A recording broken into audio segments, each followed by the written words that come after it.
says 2382, but I believe it's 83.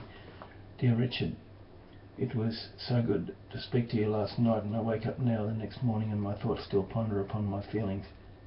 So I must bombard you with yet another letter, although I don't know if I shall post these thoughts and feelings to you. Richard, I have great difficulty in facing you.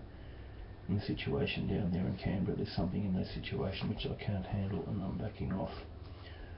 Trying to put words to my feelings, and it's difficult, for I don't think they're words for them, but I shall attempt it anyway. I feel part of a triangle. I don't enjoy the feeling. I felt like this 12 years ago. I remember deeply loving someone then for the first time in my life. He was very good to me, helped me. In fact, through the breakup of my marriage, I remember that he took the trouble to advise me about my expectations of people, and said that he didn't like to see me making such a fundamental mistake. The beginning of reality for me. He was, of course, married a Gemini with two of everything. Love does both, and of course the greater and greater realisation of my position, my status, intruded increasingly and constantly into my consciousness. I want a relationship always where I'm valued for myself.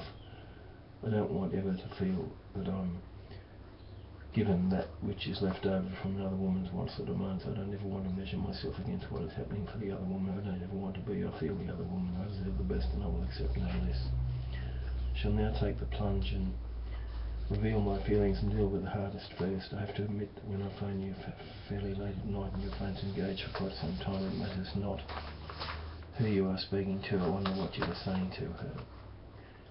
I wonder whether you say the same things to her as you say to me just a few minutes later. I have to admit that definitely the jealousy is part of that feeling, but it's not all. I feel bad, demoted, inadequate, insecure. I'm having increasing difficulty in phoning you, and all you're engaged quite often since the holiday.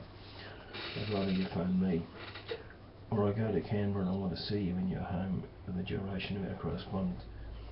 I may have to face an unexpected visit from the royal, but more importantly, I'm tacitly accepting to set up the triangle, and that would be a lie from my feelings. As you see, she had no get out, despite all that my reason says.